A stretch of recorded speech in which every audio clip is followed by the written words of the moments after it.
Hello student, this is Meenakshi Singh an account teacher in multi commerce classes Muzaffarpur Bihar.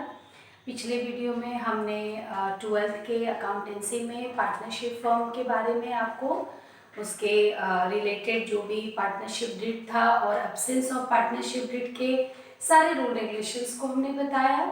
आज के इस video में कुछ इम्पॉर्टेंट टर्म्स को जानेंगे जो हमको आगे के प्रैक्टिकल को बनाने में मदद होगा। तो पहले हम आपको ये कॉन्सेप्ट बताना चाहें, जो पार्टनरशिप जब डिड बन गया तो अब बिजनेस को कैसे चलाएंगे। तो चलाते समय कुछ ऐसे टर्म्स होते हैं जो कि हमको चार्ज करने ही पड़ते हैं और कुछ ऐसे होते हैं जो हम तभी चार्ज करेंगे जब हमारे पास प्रॉफिट होगा। तो आपके बुक में या आपके सिलेबस में दो वर्ड्स लिखे हुए हैं, चार्ज अगेंस्ट प्रॉफिट। क्या लिखा हुआ है? Charge against profit. अगेंस्ट का मतलब क्या हो गया? जो प्रॉफिट हो चाहे लॉस हो, यानी कि प्रॉफिट हो चाहे बिजनेस में लॉस हो, फिर भी कुछ आइटम्स ऐसे हैं जो आपको एक्सपेंस करना ही पड़ेगा, जैसे rent paid by the partner, interest on loan paid by the partner, rent paid to partner. ये कुछ ऐसे टर्म्स होते हैं जो प्रॉफिट हो चाहे लॉस हो, ये हमारे लिए एक्सपेंस होता है। लेकिन कुछ ऐसे टर्म्स होते हैं जैसे सैलरी है, फिर इंटरेस्ट ऑन कैपिटल है, फिर आपका अलग तरह का रेम्यूनरेशंस है, ये हम तभी फुलफिल कर पाएंगे जब हमारे पास प्रॉफिट होगा।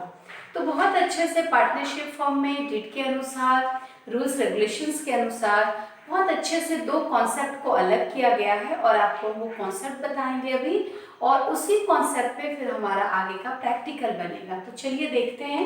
ये बोर्ड पर हमने चार चार पॉइंट करके दो पार्ट बांटा है, बस आपको इसको पहले समझना है। आप पहले लेफ्ट साइड वाले टर्म को देखें। ये जो चार टर्म हमने बनाया है, यह है आपका charged against profit. Charge against profit यानी कि ये चार्ज अगेंस्ट प्रॉफिट मीन्स कोई भी एक्सपेंस है जो कहां से डिडक्ट होगा? रेवेन्यू से। कोई भी एक्सपेंस होता है उसको हम रेवेन्यू से माइनस करते हैं। तो ये एक्सपेंस जो है, अगर आपके बिजनेस में नेट प्रॉफिट हो चाहे नेट लॉस हो, ये आपका एक्सपेंस होना ही होना है, यानी इससे हम रोक नहीं सकते हैं। तो वो एक्सपेंस क्या कहलाएगा? Charge against profit. क्लियर? फिर है डेबिटेड पीएल अकाउंट, यानी कि ये इस्तेमाल कहाँ होता है? पीएल अकाउंट के डेबिट में। यानी आप लोग पढ़े भी होंगे नॉमिनल अकाउंट का क्या रूल होता है? all the expenses should be debited and all the income should be credited। लेकिन यहाँ पर एक्सपेंस डेबिट तो होगा, लेकिन कहाँ डेबिट होगा? पीएल अकाउंट में। पीएल अकाउंट में प्रॉफिट एंड लॉस अकाउंट आप लोग बनाए होंगे 11th में बिजनेस स्टडी में, सॉरी बिजनेस को बनाने में अकाउंट्स में आपने 11th में बनाया होगा। तो फाइनल अकाउंट में हम लोग क्या बनाते हैं? ट्रेडिंग अकाउंट बनाते हैं, फिर पीएल अकाउंट बनाते हैं और लास्ट में बैलेंस शीट बनाते हैं। ये नॉर्मली कहाँ डेबिटेड होता है? पीएल अकाउंट में। Allowed before appropriation of profit, यानी वो जो एक टर्म हम बताने जा रहे हैं उससे पहले ही ये अलाउड होता है, यानी ये क्या है? पहले से अलाउड होता है, एप्रोप्रिएशन से पहले।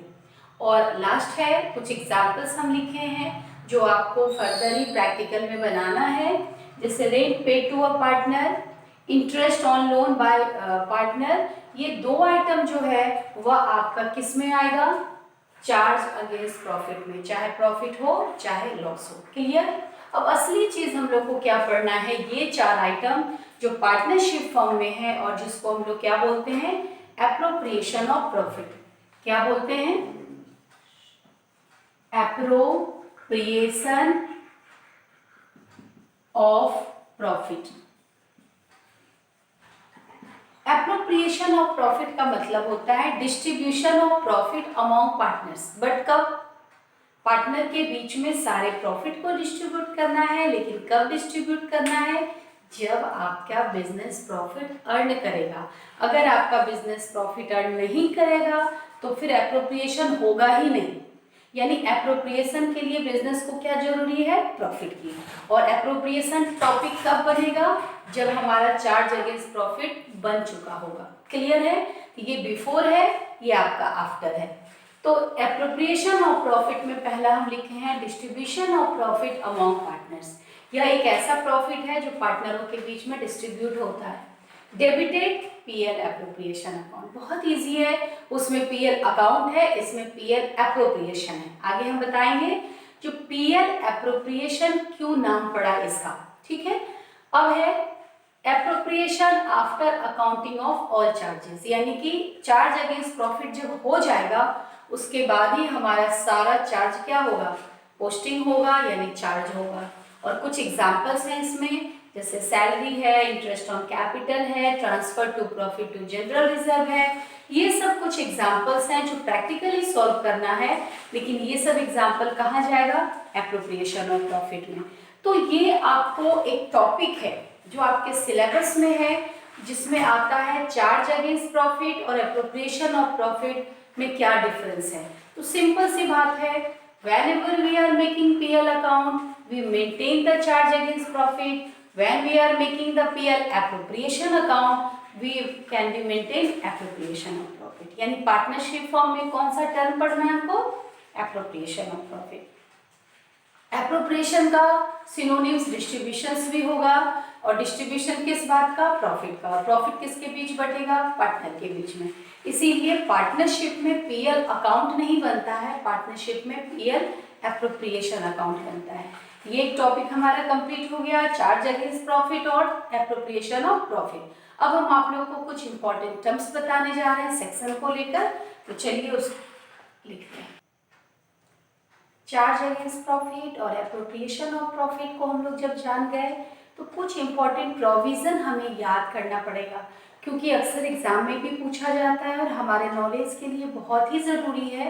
क्योंकि अंडर प्रोविज़न 1932 एक्ट में कुछ ऐसे सेक्शन हैं जो आपको याद करना पड़ेगा। तो यहाँ पर हम ज़्यादा नहीं, आपके सिलेबस के अनुसार और धीरे धीरे जैसे जैसे हमारा टर्न बढ़ेगा हम कुछ सेक्शंस को आपको याद करवाते जाएंगे। फिलहाल हमने 5 सेक्शंस आज के इस वीडियो में लिया है। इस 5 सेक्शंस को आपको याद करना पड़ेगा। याद मतलब आप इसको समझिए, और कहीं ना कहीं याद करना ही पड़ता है, और इसको याद करने के बाद जब आप सवाल बनाएंगे तो आपको आसान होगा समझने में, जो ऐसा रूल्स में क्यों बना। यानी ये जो टॉपिक है हमारा, ये टॉपिक है important provision related to Indian partnership act 1932, और ऑलमोस्ट आपने सारे ये नियम पढ़ चुके हैं, बस आपको सेक्शन समझना है। सबसे पहले हमने लिखा है सेक्शन 30। सेक्शन 30 क्या है, रोल नंबर सेक्शन है, यानी 30 नंबर में हम पहले बताए थे आपको, जो पार्टनरशिप में किसी माइनर का एडमिशन नहीं होता है, या कोई भी पार्टनर पार्टनरशिप में नहीं आ सकता है जो माइनर हो, लेकिन एक ऑप्शनल रखा गया है, जो अगर सपोज कीजिए कि कोई व्यक्ति बहुत टैलेंटेड है, बाय बर्थ ही उसको बहुत सारा एक्सपीरियंस है, बहुत अच्छा काम करता है, लेकिन वह 18 ईयर्स से कम है, और हम और आप पार्टनर हैं और हम लोग को पता है वो फलाना बच्चा बहुत अच्छा है, तो वैसे बच्चों को क्या हम अपने पार्टनरशिप फॉर्म में ला सकते हैं। तो उसके लिए हमको सेक्शन 30 को लेना पड़ेगा। सेक्शन 30 में है, if all the partners agree, अगर मेरे साथ जितने पार्टनर हैं वो सारे पार्टनर अगर मेरी बात से सहमत होते हैं, तब क्या होगा, a minor may be admitted. यानी कि एज ए रूल में माइनर नहीं होगा पार्टनर, लेकिन अगर सब लोगों का सहमति होगा और वो रियल में वो जो बंदा है वो बहुत मैच्योर होगा, उसके पास बहुत, और उससे हमारे बिजनेस को बेनिफिट मिलेगा। यानी for the benefit of partnership of all the partners to be agreed, we can also admitted a minor in partnership form. Clear हो गया। और ये किस सेक्शन में आएगा, 30 सेक्शन में। तो 30 सेक्शन हम लोग का क्लियर। अब आते हैं हम लोग 31 शेड्यूल वाइज। अगर सेक्शन 31 देखें, ये भी बहुत आसान है, इसको रीड करें हम। A person may be admitted, एक पर्सन एडमिट हो सकता है as a partner either with the consent of all existing partner. यानी पुराने सारे पार्टनर का अगर सहमति है तो कोई भी पार्टनर उस नए फॉर्म में अपने को एडमिशन दिला सकता है। यानी कि अगर देखा जाए तो किसी भी नए पार्टनर का एडमिशन किसकी मदद से होगा, सारे पुराने पार्टनरों की मदद से। Clear. All the existing partner can be permission to admitted to new partner, और ये किस सेक्शन में आएगा, 31 में। अब हम लोग देखते हैं सेक्शन 32। सेक्शन 32 में क्या है, अ पार्टनर में रिटायर। अब रिटायर की बात हो गई, यहाँ एडमिशन की बात थी, अब रिटायर की। अ पार्टनर में retire from the firm either with the consent of all other partners. ये भी सेम चीज है, अगर कोई रिटायर होना चाहता है या उसका रिटायरमेंट होना चाहिए, यह भी किसी एक पार्टनर के मतलब से नहीं होगा जब तक सारे पार्टनर उसके लिए एग्री नहीं हो जाएंगे। All the partners should be decided whatever partner agree retire or not retire। ये किस सेक्शन में आएगा? 32 में।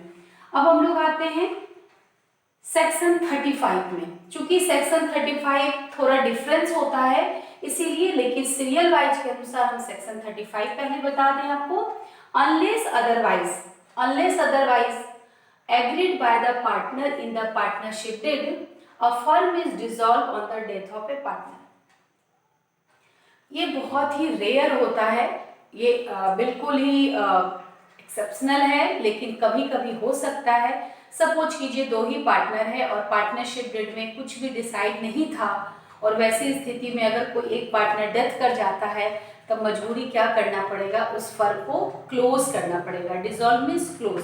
तो ये सेक्शन 35 में है, unless otherwise agreed by the partner, सारे पार्टनरों की मदद से इन द पार्टनरशिप डीड में अ फर्म क्या होगा? बंद हो जाएगा अगर कोई पार्टनर डेथ करता है। अब लास्ट में हम लोग सेक्शन 69 देखेंगे। फिलहाल इस चैप्टर में हम लोग ये 5 सेक्शन को देखेंगे। जैसे जैसे हमारा चैप्टर आगे बढ़ेगा कुछ सेक्शंस को और हम लोग स्टडी करेंगे। ये बहुत इजी है। Registration of the firm is optional and not compulsory. हमने कल के वीडियो में बताया जो पार्टनरशिप डीड क्या है, वो डिजायरेबल है, कंपल्सरी नहीं है, नेसेसरी नहीं है। वैसे ही अगर आप फर्म को रजिस्ट्रेशन ना करवाना चाहें वो भी नहीं करवा सकते हैं, लेकिन अगर फर्दर कोई फ्यूचर में प्रॉब्लम होगी उसके लिए कोई भी कोर्ट या कोई भी रूल रेगुलेशन आपके लिए काम नहीं करेगा, ये आपको सोचना है। तो मे बी अगर हमें नहीं करना है तो आप नहीं भी कर सकते हैं रजिस्ट्रेशन, लेकिन ये किस सेक्शन में आएगा? 69 सेक्शन में। तो बच्चे प्लीज ये 5 सेक्शन आप याद कर लेंगे इस वीडियो के द्वारा। इस वीडियो में मैंने 2 बातें आज शेयर की, चार्ज अगेंस्ट प्रॉफिट और एप्रोप्रिएशन ऑफ प्रॉफिट, और कुछ इंपॉर्टेंट प्रोविजन जो है वो 1932 के एक्ट के अंतर्गत आता है, और ये आपके रूल्स में आएंगे जो आपको रिमेम्बर करना है। आज के वीडियो में इतना ही। कल हम लोग फिर नेक्स्ट वीडियो में कुछ इंपॉर्टेंट टर्म्स के लिए आएंगे। तब तक के लिए थैंक यू सो मच।